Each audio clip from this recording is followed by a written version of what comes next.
казалось бы, мирном городе внезапно появился гигантский монстр и начал все разрушать. Но это был всего лишь ночной кошмар нашего главного героя, Ноя, ученика второго курса средней школы. Он жил со своим отцом, но тот всегда был занят работой и часто отсутствовал дома, так что создавалось впечатление, что он живет один. В школе его друг Хаки хвастался Ною совершенно новой игрой под названием «Клинок и сабля». Поскольку его дядя был программистом в игровой компании, Хаки получил бета-версию, что заставило Ноя сильно позавидовать. Пока они веселились, кто-то неожиданно забрал игровую приставку. Это был Каясу. Она пришла напомнить всем, что уже почти пора на занятия, так что все поспешили внутрь. По дороге в класс Ной не мог перестать быть в восторге от игры и случайно столкнулся с девушкой, которая, похоже, была богатой дамой, потому что с ней было 2 телохранителя. Прежде чем он успел извиниться, была объявлена тревога 5-го уровня. Вот-вот должен был появиться монстр. Было объявлено, что все люди должны немедленно найти убежище как можно скорее. Затем молния ударила в центр города. Ной немедленно побежал на крышу, чтобы понаблюдать за происходящим. Киясу напомнил ему, чтобы он поскорее отправился в убежище. Он сказал, что все в порядке, потому что траектория движения монстра была направлена не в сторону школы. Как только он закончил говорить, монстр выпустил ракету прямо в Ноя. К счастью, защитный экран в школе все еще работал очень хорошо. Команда Сейбр также прибыла, чтобы уничтожить монстра. Как только был отдан приказ, все одновременно атаковали и легко победили монстра. Они тоже были мечтой Ноя. В будущем он хотел стать клинком или саблей, чтобы сражаться с монстрами, отчасти потому, что они были врагами его матери, а также потому, что Ной хотел защитить всех. Когда все трое вошли в класс, классная руководительница пристально посмотрела на них, потому что они не побежали в класс, когда их увидел сигнал тревоги. И девочка, которая выглядела как богатая леди, тоже была там. Ее звали Моди, и ей было поручено сидеть рядом с Най. Пока он пялился на нее, пришла классная руководительница. За то, что он посмел пренебречь правилами и опоздал. Нью-Йорк получил комбинированное наказание в виде того, что ему пришлось закончить домашнее задание до того, как он ушел домой на следующий день. А классный руководитель будет внимательно следить за Нью-Йорком. Во второй половине дня, когда Наи и Киясу возвращались домой, она увидела кошку-мать и ее котят, поэтому поспешила сделать несколько снимков. Когда она обернулась, Ноя нигде не было видно. Оказалось, что он видел Моди одну, поэтому он пришел поговорить с ней, но поскольку он не знал, хотят ли представители высшего класса разговаривать с простолюдинами, он попросил разрешения уйти. Неожиданно Модис удержала его и спросила, не хочет ли он с ней встречаться. Как раз в этот момент Киясу обнаружила их и убежала, оставив свой телефон. После признания Моди тоже ушла. Ной не знал, что только что произошло, поэтому он решил найти Киясу первого. Ной познакомился с ней в школьном бассейне. Он сделал ей комплимент, сказав, что даже члены королевской семьи милые. Как раз в тот момент, когда Киясу собирался сказать «нет», из бассейна вынырнуло чудовище. Оно бросилось на них обоих. «Нет» немедленно потянул Киясу за собой, чтобы он убежал. Каким-то образом монстр проник в школу, не вызвав тревоги. Он безжалостно атаковал. Эти двое спрятались в раздевалке. Конечно, так просто он бы их не отпустил. Монстр продолжал барабанить в дверь. Поняв, что это его не остановит, Наи решил остаться и сражаться, чтобы Киясу мог бежать за помощью. Это был единственный выход. Наи схватил ближайший топор и бросился в бой, позволив Киясу легко сбежать. Как только она спустилась на землю, она сразу же обратилась за помощью. Тем временем на крыше Ной тоже отчаянно сопротивлялся.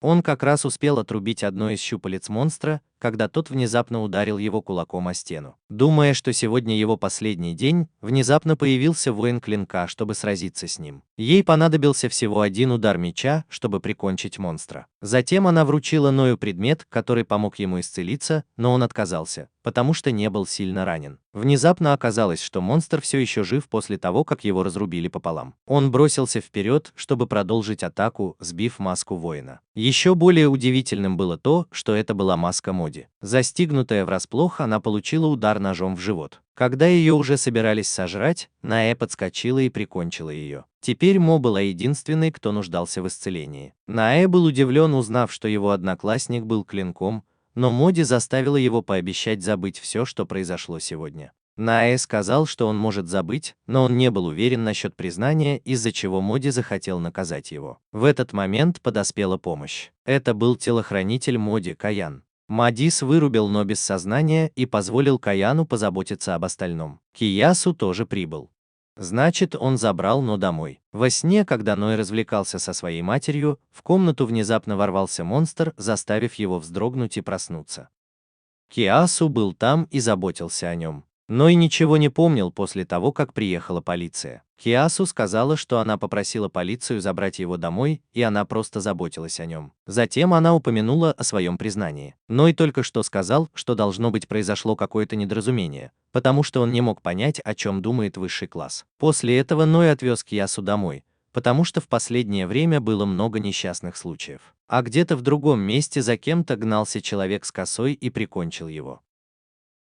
На следующий день было найдено тело, и человек, ответственный за это дело, был телохранителем Моди.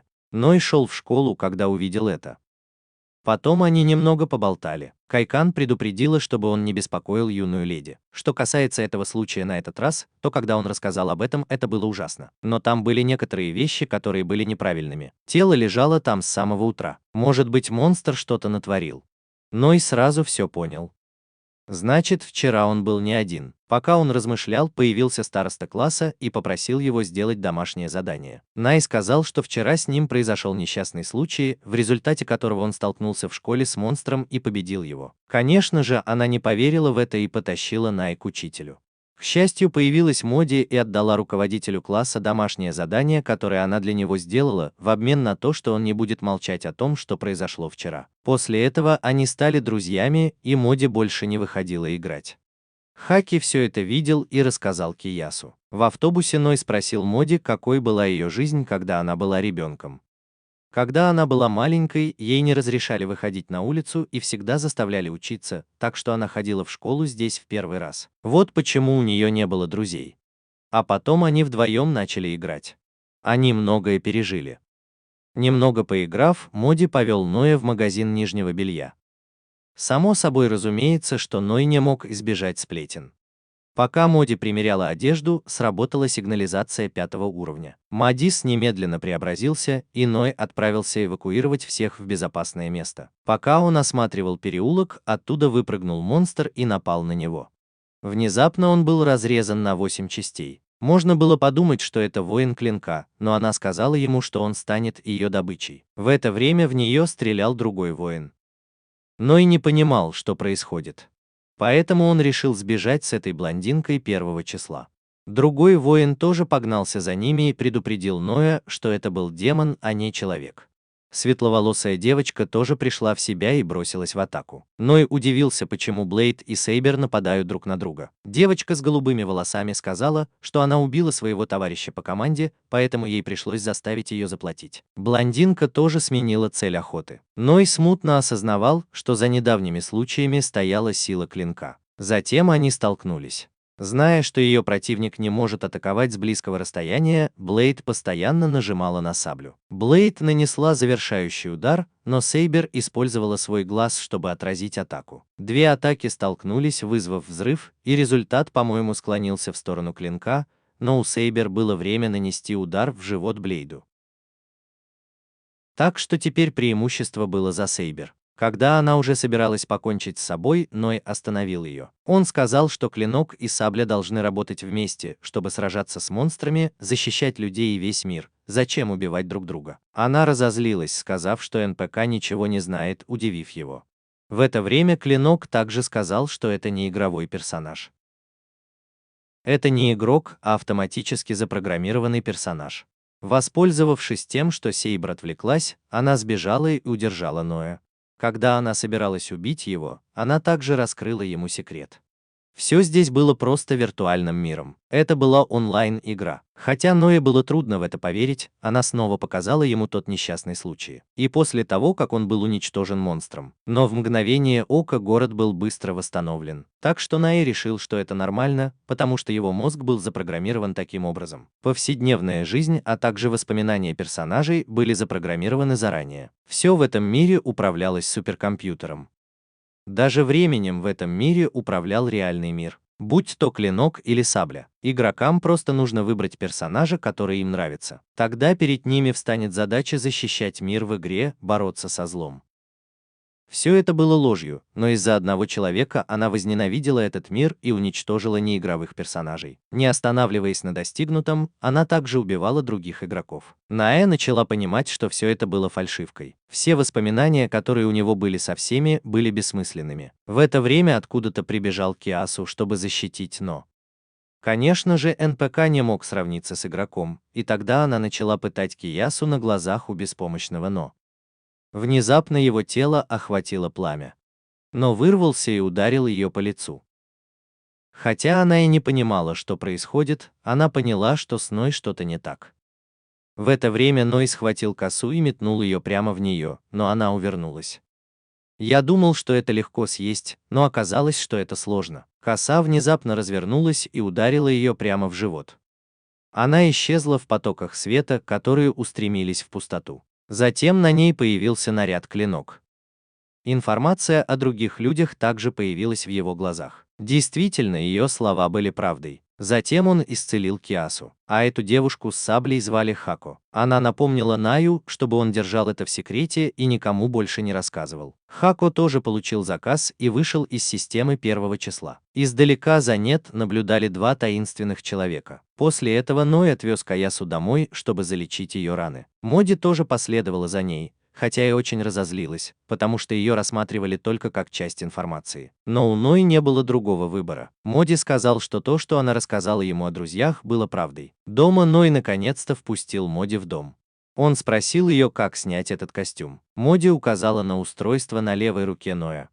Оно позволяет игрокам подключаться к игре или отключаться от нее. С того момента, как он победил ее, данные Ной могли быть изменены. Ной мог стать игроком. Затем Моди показал Ною панель данных. Наконец-то он смог ее снять. Поскольку Моди восхищался телом НПК, Ною показалось, что Моди в конце концов был неплохим человеком. Ной был ее первым другом. Если бы он умер, ей было бы очень грустно. В реальном мире 12 лет назад с ней произошел несчастный случай. После этого она не могла жить нормальной жизнью. А потом Винсент познакомил ее с этой игрой. В игре она могла чувствовать и свободно двигаться. Игроки убивали монстров, чтобы выполнять задания. Но защита неигровых персонажей также была не менее важной задачей. Кроме того, если игрок убивал другого игрока, этот человек получал штраф в виде ПК. Признание Ною также было миссией в игре. Моди проверил табло статуса, предыдущая миссия еще не была завершена. Там на крыше тем, кто уничтожил монстра, был нет. Нет, возможно, именно в этом и была причина. В любом случае, нет тоже хотел кое о чем попросить Моди, а именно переодеть Киясу.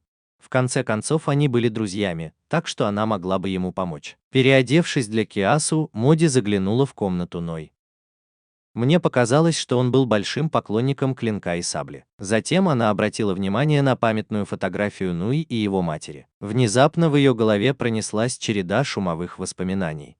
Прежде чем она успела понять, что происходит, снаружи послышался шум. Появилась группа людей в черном и приглушила шум. Они решили, что именно он испортил данные, так как в его данных содержалось большое количество ошибок. Его существование представляло угрозу для Геи. Они начали восстанавливать данные. Но один из них заметил, что у Ноя на руке были часы, указывающие на то, что он был игроком, поэтому они немедленно прекратили. Они извинились и представились как Никт Волф, ответственный за мониторинг системы и устранение любых обнаруженных ошибок. Затем они спросили об отношениях между Ной и Моудис. Прежде чем они смогли ответить, Винсент позвонил снаружи и сказал юной леди выйти из системы, потому что мастер вот-вот вернется. Если бы он увидел эту сцену, это было бы очень опасно. У нее не было другого выхода, и ей пришлось уйти. После этого ночной волк проверил информацию Ноя. И внезапно произошло нападение. Появилась группа таинственных людей и похитила Ноя. Когда Ной проснулся, он встретил монаха. Также появилась девочка в маске и представилась вороной.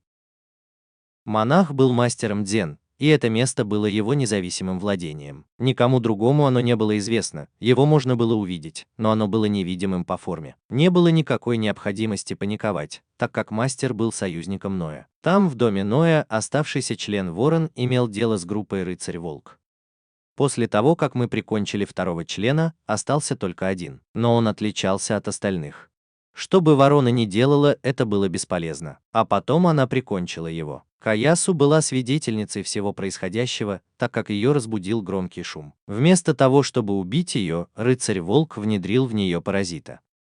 Монах сказал, что когда-то он тоже был НПК, как и нет. Его системная роль заключалась в демонстрации навыков игроков, то есть он был проводником. Никто не спрашивал, был ли этот мир иллюзорным, похожим на игру, в чем смысл существования каждого человека. Даже если этот мир был иллюзорным, и у них была жизнь, факт в том, что они были здесь, означал, что это была их реальность. Их существование было гарантировано, даже если они были просто неигровыми персонажами, у них все еще были мысли и свобода, даже если они были просто программами. Но жизнь имела смысл. На самом деле многие неигровые персонажи были созданы именно с этой целью. Их существование было необходимо в этом мире. Это означало, что нет было ключом к изменению всего. В случае с лыжником последней надежды, мастер хотел, чтобы нет стал союзником на благо всего мира. Все произошло так внезапно. Так что Ною все еще нужно было время, чтобы подумать. Затем монах дал Ною снаряжение, и, получив его, он почувствовал, как по его телу разливается энергия. Затем монах отослал его обратно, сказав, чтобы он возвращался, когда примет решение,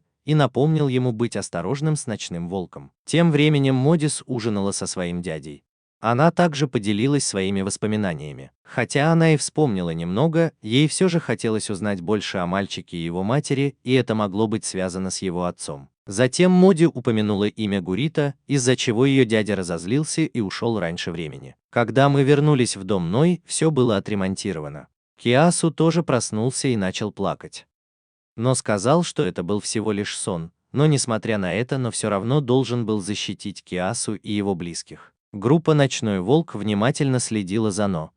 Снаружи Винсент сказал Моди, что мистер Гаррида был одним из разработчиков Гая и исчез неожиданно, как смертельный удар. После его исчезновения это было все, что он знал. Моди мог вспомнить только одну вещь 12-летней давности. Когда она думала об этом, ей становилось грустно и одиноко. Затем она попросила Винсента помочь ей, потому что хотела узнать, что же произошло в то время. В этой игре все еще оставалось много загадок. Моди хотела разобраться в ней лучше. Ной был ключом к ответам 12-летней давности и ко всему игровому миру в целом. Возобновился обычный школьный день, но на этот раз Ной чувствовал себя очень хорошо знакомым, потому что он начал осознавать реальное и виртуальное. По дороге в школу Хаки хвастался ему своими игровыми достижениями, ради которых он не спал всю ночь, но было все равно. Потом они встретились с Моди, и Хаки пошел вперед, чтобы дать им возможность поговорить. Моди спросила Ноя, что произошло после того, как она вышла из системы, но даже Ной не был уверен, что именно произошло. В этот момент прозвучал сигнал тревоги. Они оба бросились к месту, где появился монстр. Их уровень был недостаточно высок, чтобы победить его. Оно сразу же напало на них. Какан подоспел вовремя и достал топор, чтобы ударить монстра. Но это был монстр огненного типа, который противостоял Какану. Он обжег его, но, к счастью, Винсент подоспел вовремя. Киясу тоже отправилась на поиски Ноя, когда не увидела его в школе. Монстр бросился к школе, намереваясь прорваться через барьер. Моди преобразился и присоединился к битве. Я наблюдал, как они сражаются втроем. Ной не мог устоять на месте. Он преобразился, чтобы помочь. Монстр начал атаковать. Винсент сказал им отступить, потому что он целился только в школу, а не в них. Но Ной отказался. Для игроков они были просто неигровыми персонажами, но для нет они были очень важны. Этот мир был всем для нет. Даже если бы он потерпел неудачу, он продолжал бы сражаться. Нет продолжал двигаться вперед, опираясь на поддержку Моди. Нет попытался призвать оружие, но потерпел неудачу. Монстр нанес удар, от которого он потерял сознание. Как раз в тот момент, когда он был готов раздавить его, появился Кан, но смог оказать лишь небольшое сопротивление. Затем в глаз монстра попала пуля, выпущенная Хака из сабли. Появился капитан и сказал, что они могут помочь только этим. Взрывная ведьма была очень сильным монстром. Ной атаковал первым, так что даже если они убьют ее, то не получат ни опыта, ни предметов.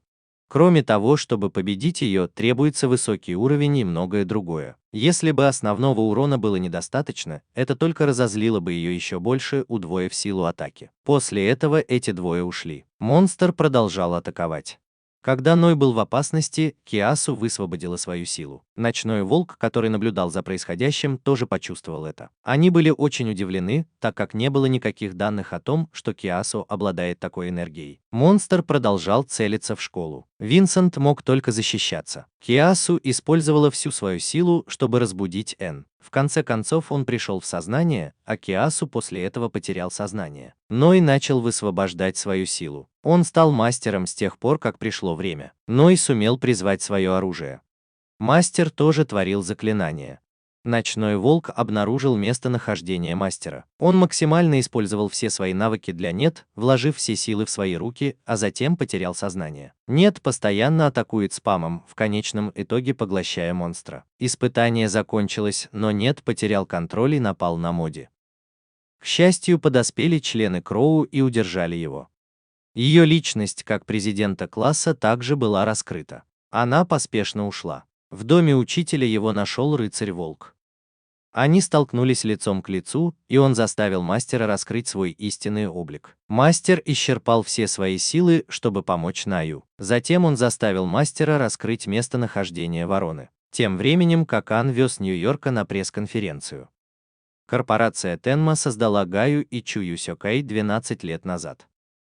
Сегодня они проводили пресс-конференцию. Это также был дом Моди, и ее дедушка спланировал все для продолжения проекта.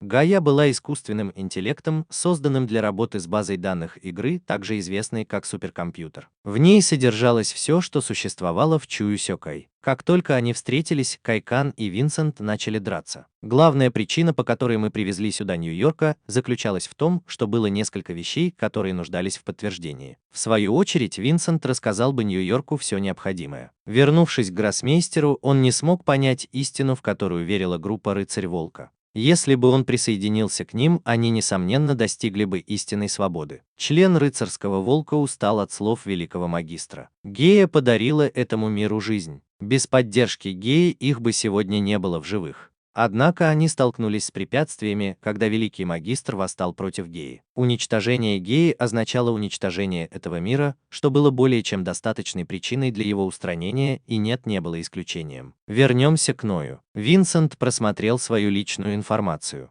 Мать Ноя погибла в результате несчастного случая 6 лет назад, когда монстр напал на город. После этого Ной жил со своим отцом, но его отец был очень занят, поэтому он часто оставался один. Ной сердито выбросил все бумаги, сказав, что НПС тоже заслуживают уединения. Ему казалось, что люди здесь воспринимают его только как часть информации. Модис объяснила, что изучала его только для того, чтобы найти ответы, потому что считала, что он и все происходящее могут быть как-то связаны. Нью-Йорк был единственным ключом к раскрытию правды об этом мире, поэтому ей нужна была его помощь. Не потому, что он был НПК или игроком, а потому, что они были друзьями, которые пекли пироги и громко смеялись. К счастью, Винсент быстро прикрыл рот рукой. Короче говоря, они пришли сюда не для того, чтобы играть в игры. И он показал Ной свою фотографию. Эту фотографию сделал его отец, но Ной не смог вспомнить, как его зовут, а потом потерял сознание. Возвращайся к гроссмейстеру. Он был совершенно ошеломлен. Еще один удар, и он потеряет сознание. Через некоторое время Ной очнулся. Винсент объяснил, что кто-то подделал его данные. Моди упомянул имя Грида, из-за чего у Ноя сильно разболелась голова. Он был одним из разработчиков Гая и главным инженером проекта. Все данные Ноу были изменены от навыков до оружия, так что теперь Ноу был похож на игрового хакера. Система уничтожила бы его, если бы узнала об этом. Затем Ной рассказал всем о гроссмейстере. Винсент понимал ситуацию. Вот-вот должна была начаться пресс-конференция Чую Сёкэй, так что все приготовились выйти из системы и попрощаться с Ноем. Моди предупредил его, что люди в реальном мире будут воспринимать его существование как угрозу, так что ему следует быть осторожным. Вернувшись домой, президент класса уже был там. Она была там, чтобы защитить его, и ее звали Чина. Ной спросил, что происходит. Чина сообщил ему, что гроссмейстер был схвачен подчиненным ночного волка по имени Вирус. Он, вероятно, охотился на других ворон, и Ной был его следующей целью.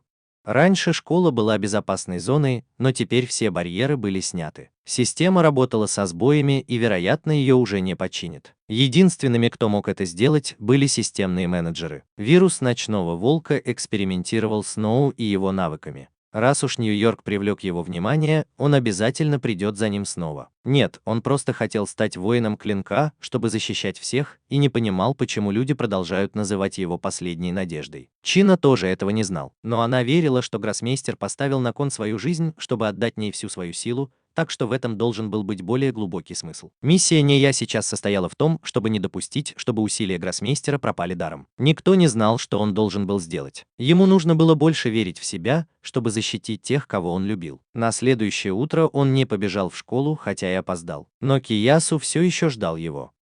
Как только она увидела Но, она бросилась к нему в объятия. Когда она проснулась, она нигде его не увидела, но она была очень счастлива, что с ним все в порядке. В этот момент неожиданно появился вирус. Он хотел узнать, как Ной мог стать игроком. Он отправил гроссмейстера на встречу с гостем, а затем внезапно отправил Ноя в нокаут ударом молнии. Когда он уже собирался забрать его, Каясу снова высвободила свою силу, отчего все вокруг нее рассыпалось в прах.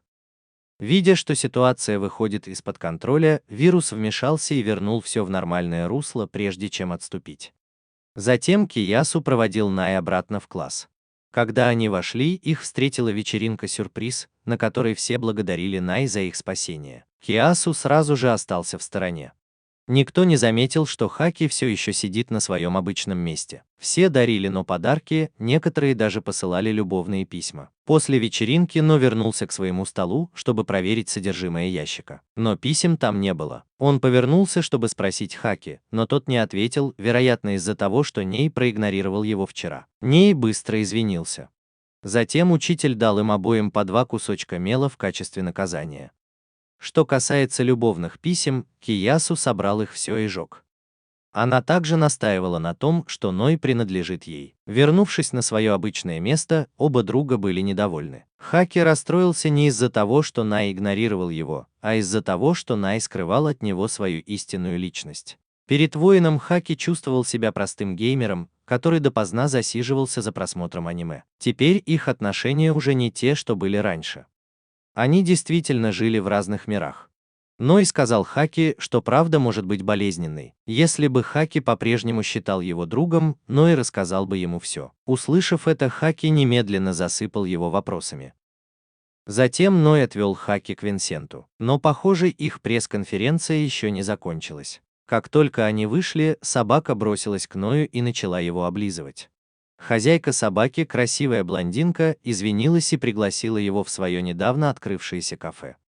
Они предлагали специальные услуги для тех, кто приходил в это время.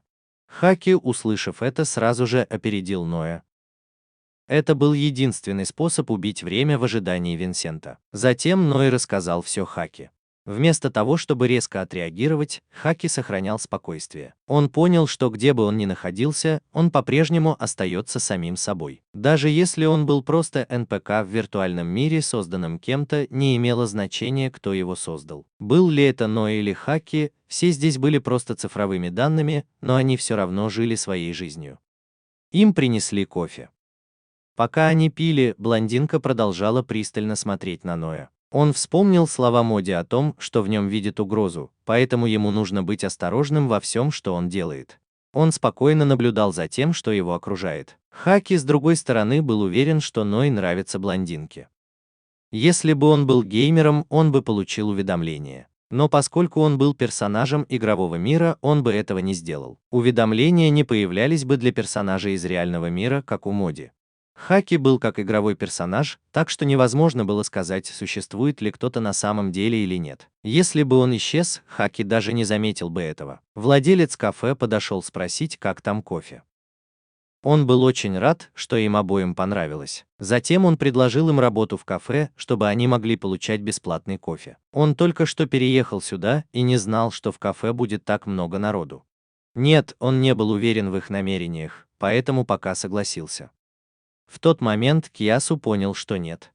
Как только она увидела ее, блондинка набросилась на нее, потому что она показалась ей слишком милой. Увидев это, Хаки тоже захотела присоединиться. Им потребовалось некоторое время, чтобы оттащить женщину. Снова прозвучало срочное сообщение. Монстр появился прямо перед кофейней. 13 уровень. У него не было глаз, но уши были очень острыми. Он мог слышать разговор этих двоих и знал, что они были игроками. Затем эти двое трансформировались, и на самом деле их было трое, если считать собаку. Все трое разделились, чтобы действовать. Монстр начал беспорядочно стрелять. Владелец бросил светошумовую гранату, чтобы лишить его слуха. Это светловолосая девочка Рэм. Рэм и собака бросились в атаку. Монстр понял, что ему не победить, и ускользнул. Не желая, чтобы он сбежал, Ноэ оставил Каясу с Хаки, а затем преобразился. Он выхватил меч и бросился прямо на него, но тот уже успел уйти в землю. Все четверо погнались за ним. Под землей было много яиц чудовища, и оно заманило их в свое гнездо. Яйца начали вылупляться. Оба быстро ушли, а Рэм все еще оставался внизу, потому что она пошла вперед самостоятельно. Маленькие монстры начали подниматься и нападать на кофейню. К счастью, Ной подоспел вовремя. Монстры увидели, что они не смогут съесть этого парня с помощью ножа, поэтому они перешли в другой магазин, чтобы напасть на него. Это был конгломерат Винсента. Теперь Ной должен был сделать выбор, уйти или остаться, чтобы защитить своих друзей. С другой стороны, монстры прорвались через дверь и ворвались внутрь. Хаки, видя, что ситуация не из лучших, затащил Киасу на второй этаж, чтобы никто не мог быть уверен, что он спасет девочку. Хотя он и очень напуган, но не должен мешать ему. Теперь владелец кофейни наконец-то представился как Хакуранда. Затем Хаку бросил бомбу под ноги Ною, чтобы подтолкнуть его к секретарю Винсента. К счастью, он подоспел как раз перед тем, как монстр попросил немного мяса у ее секретарши. Хаки и Киясу поднялись наверх и заняли позицию на втором этаже. Монстр поднялся, чтобы напасть на Хаку. Ной тоже был ранен после удара током. Монстры заползли на второй этаж. Рам пришел на помощь. Монстр искал людей по звуку, просто веди себя тихо, и ты будешь в безопасности. Но как можно было бы смотреть аниме, если бы это случилось? Секретарша не упала в обморок. Она проснулась и громко закричала, что усложнило ситуацию с шумом. В этот момент Каясу поняла, что ей нужно делать. Она оттолкнула Рама, затем использовала полученную оглушающую гранату и бросила ее в монстра, в результате чего он потерял свою позицию рядом с Ной. Она тут же выстрелила прямо в Киасу и Хаки, в результате чего оба погибли. В это время прибыло подкрепление, Ной был очень зол. Он выплеснул всю свою силу. Ной создал огромное пламя, которое сожгло монстра и его отпрысков заживо. Он все еще очень сожалел о том, что не смог спасти своих друзей, но Киасу и Хаки были в безопасности, потому что Чина вовремя их спас. Хаку понял, что Ной был не просто мальчиком на побегушках. Ной был очень рад, что у всех все хорошо. Хаки сначала обратился к секретарю, а затем к своему другу. Пока мы были у Моди, шла пресс-конференция. Поскольку игра все еще находилась в стадии бета-тестирования, количество игроков превысило ожидания всего за одну неделю. В это время кто-то спросил о стабильности игры, и они услышали, что были инциденты, которые произошли во время разработки 12 лет назад. Она сразу перешла к делу. Это действительно произошло. Мы в игре. Брат Хаку был очень расстроен, потому что ему пришлось перестраивать кофейню. Но когда он подумал о насыщенном вкусе кофе и о том, что оно доставляет клиентам замечательные впечатления, он не стал возражать против его переустройства. Потому что владеть кофейней было его давней мечтой. Хотя в реальной жизни Рам говорил, что у Хаку аллергия на кофе, потому что он не может усваивать кофеин. Это звучало очень иронично, но в реальной жизни иметь кофейню для Хаку было просто мечтой. Но когда в игре он смог осуществить свою мечту, Ной понял, что этот мир тоже нужен людям. Так или иначе, Хаку все еще хотел пригласить Ноя поработать у него, но Ной отказался, потому что его версия этого мира не была официантом или студентом. Затем все трое ушли. Ной знал, что у них у всех были добрые намерения, но ему нужно было держаться на расстоянии. Хаку с самого начала наблюдал за ними. Рам, само собой разумеется, что она хватается за все милое. Хаку спросил Хаку о Ной. Он только что сказал, что он особенный, и за ним нужно больше наблюдать, но не вмешивайся слишком сильно. Иначе система узнает об этом, и Ной будет удален. Пока эти трое разговаривали, магазин Хаку был таким же черным, как его кофейные зерна. Возвращаясь к пресс-конференции, отец Моди сказал, что было бы нелепо позволять игрокам наслаждаться этой игрой. Они разрабатывали ее долгое время. Она продолжала спрашивать, не из-за этого ли инцидента компании потребовалось так много времени на разработку. Спорить было бессмысленно, потому что все это время компания всегда была сосредоточена на разработке, чтобы предоставить игрокам наилучший опыт. Видя, что она ничего не может от него добиться, репортер переключила свое внимание на Моди, но он ловко справился с ситуацией. Информацию о том, участвовала ли юная леди в бета-тестировании, он сообщит позже. Причина в том, что Моди будет рекламным представителем игры, а также его преемником. Слухи о том, что Моди болела с детства, были правдой, так что она ничего не знала об этом мире. И благодаря игре она как будто вновь обрела свободу. Это было его целью, когда он хотел, чтобы они преодолели свои недостатки и стали свободными в этой игре. Все были одинаковы. Они не беспокоились о своем статусе, так что могли наслаждаться игрой в полной мере. Репортер сказал, что болезнь возникла не в детстве, а определенно из-за инцидента, произошедшего год назад. Во время бета-тестирования, конечно, неизбежно возникали инциденты, и они пытались это исправить. В игре никогда не было случаев гибели людей или заболеваний. Он заявил, что любой, кто придерживается иного мнения, является противником компании. В доме Ноэ Чина был ранен после того, как спас Киасу. Ной также дал ей целебные предметы, а потом попросил Чина помочь ему стать сильнее, потому что он не хотел, чтобы случилось что-то плохое. Ему нужно было стать сильнее. Чина понял, что Ной не хватает навыков самообороны и нападения, поэтому она могла научить его только этому. После этого тренировка началась немедленно. Когда он был у Моди, он отругал Винсента и Какана.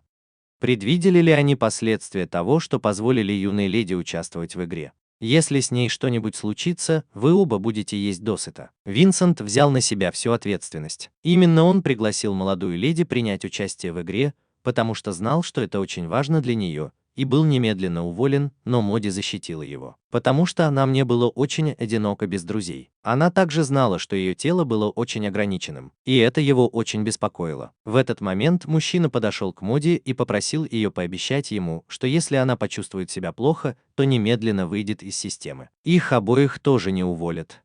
Он также сказал ей, чтобы она была осторожна с этим репортером. Тем временем Ноэ тренировался с Чина. Просто взглянув на него, можно было сказать, что его сильно избивали. Через некоторое время они оба сделали перерыв, чтобы Чина мог приготовить для него еду. Киясу тоже принес еду для Но. Нет нужды говорить, что она была очень взволнована появлением этих двух молодых людей. После недолгих объяснений она все поняла. Киясу решил остаться там, чтобы защитить Эн и прогнать Чина. Эти двое начали ссориться. Когда они увидели, что Ной голоден, они оба начали ссориться из-за того, чтобы приготовить для него еду. Эн ничего не мог поделать, поэтому он пошел принимать ванну, пока они делали все, что хотели. На кухне они продолжали ссориться, в результате чего загорелась кастрюля с тушеной рыбой. Услышав крик Киасу, Ной выбежал проверить. Он случайно показал свой товар девочкам. Чина задал ему хорошую трепку. Как раз в этот момент Моди пришел навестить его. Кейн немедленно воспользовался пистолетом, чтобы уничтожить средства для увеличения численности Ноя. Некоторое время спустя Кейн сказал, что причина, по которой они пришли, заключалась в том, чтобы пригласить его в отпуск, чтобы Моди могли отдохнуть от внешнего мира. Эта поездка была на пляж, что чрезвычайно взволновало Кейна. Тем временем на улице Винсент попросил медсестру, которая ухаживала за Моди, отпустить его в командировку. Однако они не знали, что на самом деле она была Блейд. Наконец, вся группа прибыла на пляж. Хаки был занят игрой, а Винсента не было видно, так что никого из них там не было. Кроме того, это был первый раз, когда Моди увидел океан за последние 10 лет. Все начали распаковывать свои вещи. Неожиданно они обнаружили Хаки, который прятался в багажнике машины, потому что не хотел, чтобы его бросали. Издалека Хаку тоже наблюдал за группой. Вместо того, чтобы смотреть на них, он смотрел на девочек, и, конечно же, Рам избил его. Хаку тоже был там. Переодевшись, все отправились на пляж. Девочки тоже переоделись, но двое мужчин смотрели только на Моди, отчего Киасу и Чина сверкнули глазами. Всем было весело вместе. За исключением Моди, которая просто сидела и смотрела. Ной спросил, почему она не присоединяется к нам. Моди сказала, что если она подойдет слишком близко к персонажам игры, это повлияет на их личность. Она была довольна тем, что просто дружила с Ной. Ной считала, что независимо от того, кем они были, каждый может интегрироваться с другими, даже если они из другого мира. Если бы у нее появилось больше друзей, она смогла бы представить себе новый мир. Она могла бы гордиться своим собственным миром. Если бы она расширила свое представление о мире, у нее было бы гораздо больше возможностей для выбора в будущем. Возможности безграничны. Это случилось в Чу Ю Ю Сёкай. Это показало, что Моди по-новому смотрит на мир. Увидев это, Моди присоединился ко всем остальным. Пока они играли, Ной увидел беловолосую девочку, которую он знал, но только он мог ее видеть. Пока они катались на водном скутере. Воспоминания об этой девочке промелькнули в его голове. На пляже Чина позвонила ворона. Когда она ответила, там никого не было. Оказалось, что вирус нашел его убежище и убил всех. Он также выяснил, кто такой Чина. Внезапно на пляже появилось предупреждение о стихийном бедствии. Появилось чудовище, которое направлялось к кораблю. Но и Моди преобразились и погнались за ним. Им двоим удалось забраться на корабль и приготовиться сразиться с чудовищем. Оно начало обстреливать их ракетами. Им удалось заблокировать их все. Какан бросился туда, а Киасу последовал за ним. Ной использовал свою веревку, чтобы связать монстра, но это не сработало. Он продолжал стрелять ракетами. Кайкан и Киасу прибыли на помощь. На пляже Хаку трансформировался, чтобы помочь издалека. Нет и Кайкан бросились на монстра, но его шкура была слишком толстой. Нет собрался с силами и запустил в монстра огненными шарами, заставив его закричать от боли и нырнуть в воду. Однако на этом все еще не закончилось. Из-под воды была выпущена целая куча ракет. Несмотря на то, что они изо всех сил пытались защитить корабль, Ной и Моди были сброшены с корабля. Под водой ему удалось спасти Моди, но он тоже был истощен и затонул. Киасу немедленно прыгнул в воду, чтобы спасти Но. В своем подсознании Ной встретил девушку, с которой встречался раньше. Она представилась Гаей, той, кто контролировал Чу Ю Сёкай. Она много раз пыталась связаться с ним, но безуспешно. Тогда Гея не показывала свою мать в реальном мире. У нас оставалось не так уж много времени, чтобы спасти ее. Под водой Кьясу снова использовала свои силы, чтобы трансформироваться и победить монстра. Они вдвоем благополучно вернулись на поверхность. В реальном мире рядом с матерью Ноя лежал ученый. Светловолосая женщина тоже была там. Ее звали Монс. Мать Ноя звали Хира, и мы узнали, что они были одной семьей. «Войди в игру». Ной рассказал Винсенту все о том, как его мать жила в реальном мире. Пока группа обсуждала это, Моди внезапно закричала от боли и потеряла сознание. Оказалось, что Монс имплантировал Моди чип извне и что-то активировал. На улице Моди был срочно доставлен в больницу. Председатель приехал, услышав эту новость. Врач сказал, что ее состояние было очень опасным, потому что когда он дотронулся до ее шлема, это сразу же причинило ей боль. Она испытывала то же самое чувство в игровом мире. Винсент проверил и увидел, что Моди вышла из системы. Поэтому он вышел из системы, чтобы проверить, как она. На улице председатель был очень расстроен, опасаясь потерять свою внучку. Пришел Винсент и сообщил ему о состоянии Моди в игре. Затем вышел доктор и сказал, что они обнаружили странное устройство, прикрепленное к контроллеру. Его нельзя было сразу же удалить, потому что человек, который его создал, был очень дотошным, и неправильное использование было бы опасно для жизни. Если бы они выключили питание и перезапустили игру, данные были бы удалены и восстановлены с нуля. Это значит, что Моди могут застрять в игре навсегда. Вернуть ее будет невозможно. Председатель правления был полон решимости спасти свою внучку и уехал, чтобы куда-то уехать. Внутри игры, что бы ни говорил Ной, Моди все равно не просыпался. Вирус захватил гроссмейстера и контролировал его. У него не было намерения восстанавливать данные гроссмейстера. Вместо этого он собирался забрать всю его энергию. Он начал осуществлять свой план. Собрав последние силы, гроссмейстер нанес удар ладонью по монстру, но это было совершенно бесполезно. Вирус превзошел все его возможности и прикончил его. После синхронизации данных с гроссмейстером, вирус узнал, что целью НПК было обрести свободу. А затем он начал искать Нью-Йорк. Снаружи новости о несчастном случае с Моди широко распространились. Пресса постоянно проявляла любопытство. Председатель совета директоров встретился с человеком по имени Гарида, который также знал о состоянии Моди и искал решение. Однако председатель боялся, что она станет такой же, как Хира. Если так будет продолжаться и дальше, он будет вынужден перезагрузить Гаю. Естественно, Грида возразил, сказав, что Хира никогда не сможет вернуться, а Чу Юсёкай был чем-то очень важным, что они создали своими собственными силами. Он защитит Хиру любой ценой. Прибыл Монс и заявил, что если председатель не спасется от Геи, он не сможет спасти свою внучку. Она также призналась, что стоит за всем этим инцидентом. Гарида пришел в ярость и дал ей пощечину, так как его любимая дочь только что уничтожила все его работы за последние 12 лет. Однако Монс также рассказала о своих собственных трудностях, объяснив, что из-за этого проекта Гарида не был дома 12 лет. В игре снова появилась Гая и умоляла Най спасти Хиру, так как времени было не так много. Затем она перенесла Най в воспоминания Моди. Они снова встретились со своей семьей, включая самих себя в детстве, и Гая появилась еще раз. Это были воспоминания, которые Ной не мог вспомнить. Она напомнила ему не отворачиваться от этой трагедии и вернуться, чтобы спасти Хиру. Прежде чем он смог понять, что происходит, ему показали больше воспоминаний Моди. Гая тоже была там и наблюдала, как все веселятся, отчего ей стало очень одиноко. Хира видела ее, но она убежала. Когда она оглянулась и увидела, что Моди счастлива, Гая расплакалась.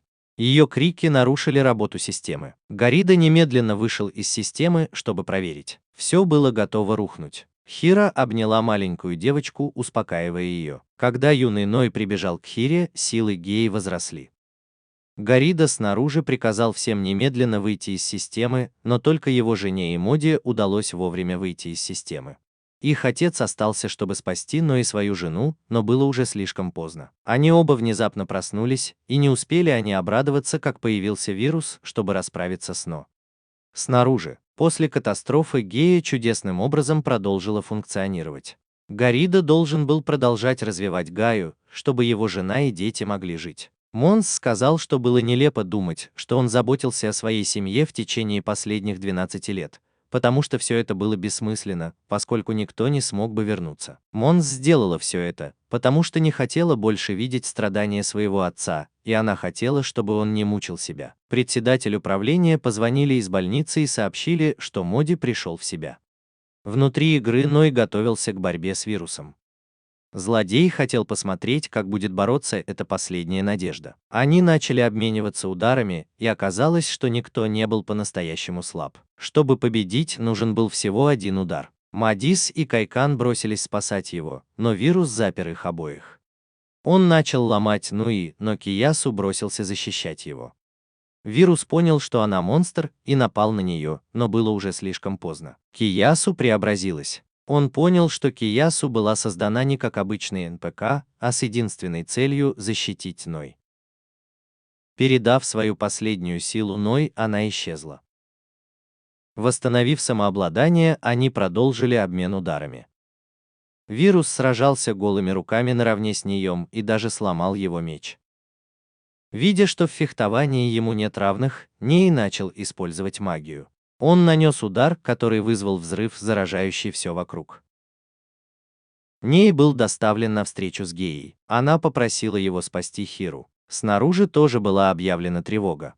Из-за переполнения данных система менялась, и жизнь Хиры была в опасности. Естественно, Гарита не отказался бы от своей семьи. Сохранение их жизни было причиной его существования до сих пор, поэтому он сделал бы все, что в его силах, чтобы разбудить их. Данные Геи были изменены вирусом, и он держал душу Хиры в плену.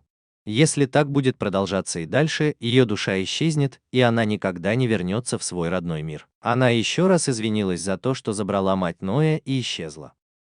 Несмотря на то, что он знал, что должен спасти свою мать, сначала ему нужно было найти способ выбраться оттуда, чтобы уничтожить ядро снаружи. Он вспомнил об игровой приставке Хаки. Ной связался с ним, и ему удалось сбежать. Конечно же, вирус тоже сбежал вместе с ним. Битва возобновилась. Когда вирус был разделен пополам, он не умер. Он просто размножился сам. Если бы они не уничтожили его, то не смогли бы спасти мать Ноя. Снаружи отец Моди связался с ней и сказал, чтобы она быстро вышла из системы. Она отказалась, потому что у нее все еще были люди, которым она должна была помочь. Тем временем Ной резал его на столько кусочков, насколько мог, но это было бесполезно. Все начали удерживать его, чтобы Ной мог пойти и спасти свою мать. Но их становилось все больше и больше. Винсент пришел на помощь. Он сказал, что Гаррида пытался стабилизировать игру.